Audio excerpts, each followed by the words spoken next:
of revolution. Brother Bernie's calling for a political revolution. Now, we need more than that.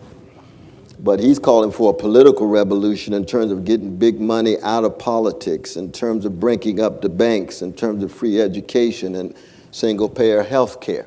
Now, given how far America's moved to the right, that makes Bernie Sanders look as if he's damn near communist in the eyes of many of our fellow citizens. But all that is, of course, is just social democratic policies that ought to be commonsensical when you got 1% of the population owning 42% of the wealth, when you got 40% of children of color living in poverty, when you got levels of massive unemployment and underemployment, when you got decrepit educational systems generating soul murder every day in the lives of precious poor children, and when you got indecent housing and infrastructure collapsing. That's just social democratic policy. So his political revolution is actually still reformist, but he's using the language of revolution that I like very much as a revolutionary Christian, because I think things need to just turn around and be turned over. So that on the one hand, that's a nice move in the right direction. On the other hand, we have to analyze precisely what he means by the term. Last night, for example, they talked about socialism. Bernie is a socialist. They hadn't really talked about him as a socialist that much. Now, every time they refer to him as socialist, what they mean is red baiting. But what is actually the case is he's a social democrat. A democratic socialist begins with a critique of the workplace, begins with workers' control vis-a-vis the bosses. It begins with an attempt to ensure that the voices of ordinary people is heard in every institution, not just electoral political context. Now, he has a rich history as a democratic socialist, and that's wonderful. It's unprecedented in some ways. We got to go back to Norman Thomas and Eugene Debs for that. Or Martin Luther King Jr., of course, who understood himself as a democratic socialist. But I think it's a sign of hope. That's why I'm critically supporting my dear Bernie Sanders. I'm going to push him as far as I can. Because of the decadence of the electoral political system we find ourselves in. When you're dealing with legalized bribery and normalized corruption, which is basically what American politics has become, and you get somebody with integrity, because at least he's got integrity. That's very important, as I mentioned before. Just sheer honesty. I mean, everybody's wondering, God, he treated Hillary Clinton like a human being. That is so extraordinary. Oh, wow.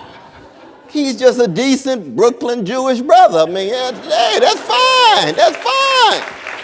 But we got to put a lot of pressure on Brother Bernie in regard to foreign policy, in regard to empire, in terms of workplace democracy, and a lot of other things, those of us who are democratic socialists. But at the same time, we ought to make sure that, that he's treated fairly, because I think he's been marginalized and in some ways mistreated by the corporate media. I mean, the power of Bernie Sanders is that he speaks in a language that describes our reality. And that's kind of a window into how impoverished political discourse has come, that it's so amazing that he recognizes that there's inequality and corruption. That's right. And that's right.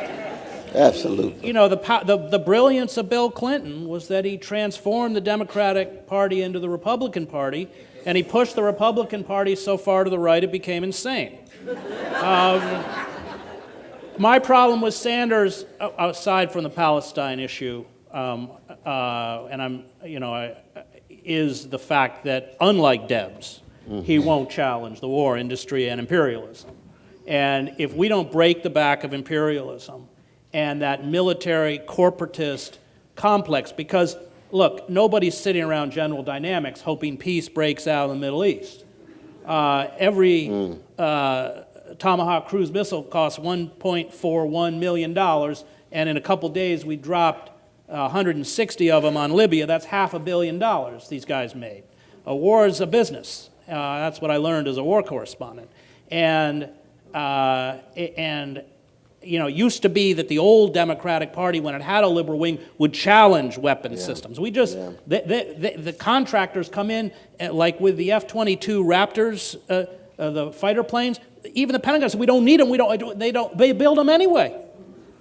We just authorized 8 Ohio-class nuclear submarines at, I can't remember, like $12 billion, $8 billion apiece. It's insane. It's completely out of control. And That's going to be tough, because if we don't, you cannot be a socialist unless you are an anti-militarist and an anti-imperialist. Very important. Very important. So here's a second question. A recently published textbook referred to the slave trade as a migration. Your thoughts? And as a follow-up, how do we ensure that the truth and the truth of our history and our story is told? It's always intellectual conflict, always a hermeneutical contestation. It's a fight of interpretation. You're going to get all kind of deodorized language. That's more than deodorized. They just need to get off the symbolic crack pipe and get a sense of reality. But I mean, these lies that go on and on, even just calling Jim Crow discrimination is so deodorized. It was American terrorism. It was tied to lynching. It was tied to a hatred and a hunting of a people. And we have to be able to be honest about this, so that the legacy of white supremacy is not just racist discrimination. The Irish and the Catholics had ugly discrimination. Jewish brothers and sisters had vicious discrimination. It wasn't the same as being terrorized every day in an apartheid-like section of a U.S. empire. Difference between race and ethnicity, even though discrimination is real, it's ugly, and so forth and so on, you see. And so it's just truth-telling. And I mentioned, some of the historians. We've had some great breakthroughs in this regard. I mentioned Brother Foner, Eric Foner. I can't say enough about that brother in terms of the truth-telling that he's done as an American historian. He hasn't done it alone. Nell Painter and a host of others have also done that. But how do we make that widely available, especially in textbooks and not just in Texas? But you could start there. A whole lot of mendacity in those textbooks that have wide distribution. But it's very difficult for America to come to terms with the truth of its own past and present. Well, you've also spoken about how even when they hold up a great revolutionary figure like King, he becomes completely he gets frozen in time in the I Have a Dream speech, and that's your book, The Radical King. Absolutely, just gets Santa Clausified. Santa Claus smile on his face, toys in his bag, everybody loved him. That's a lie. And it's not just white brothers and sisters. 72% of white Americans disapprove of Martin when he killed. 55% of black people disapproved of Martin King when he was shot. Couldn't speak in churches. We don't want that echo of Radio Hanoi following the New York Times, Times Magazine, and Newsweek after he gave his famous speech at Riverside. The black folk got afraid, got intimidated. We don't want to get too close. He's unpatriotic. He's critical of the American military killing machine and so forth and so on. And this is crucial in our own present moment as well, even in relation to various progressive forces, be it marches that we're going to have on October 24th, or be it even Bernie Sanders' intellectual political arena. All the black folk at the moment, all hovering around Hillary Clinton again. You say, oh my God, first time tragedy, second time farce.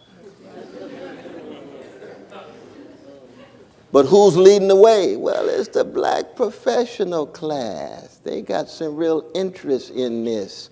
What is their relation to the black poor and the black working class? Everybody knows if black upper class kids were going to prison at the same level of the black poor kids, we'd have different kind of black leadership. Class is real. Class is very, very real. And we can see it more and more. I think Malcolm would have called it the niggerization of the black professional class, where you get more money, more position, more access to power, more status, but you're still scared, intimidated, and afraid. And when you niggerize the people, you keep them scared and intimidated, so they don't want to know the truth, and they walk around deferential to the powers that be.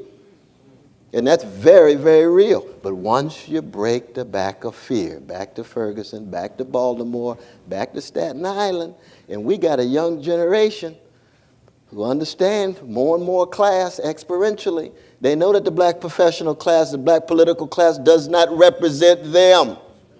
They know that. They know the levels of being well-adjusted to injustice and well-adapted to indifference is pervasive among our professional and political class, no matter what color. They turn their backs on the poor and working people, you see. And where do they go? Well, that's an open question. Well, that's why Jesse Jackson and Al And Sharpton Brother were Sharpton and booed out others of booed Ferguson. in Ferguson. Absolutely. Absolutely. Definitely. Because they could see that, oh my God, here comes those addicted to the camera once again. We want the real thing. What was the real thing? It's not going to be any black professional figure for the most part. It's going to come from the people themselves. We're going to dish out our own leaders, our own voices. And those who want to join can join, but we're going to dish out our own leaders. It's going to be organic. It's going to be indigenous.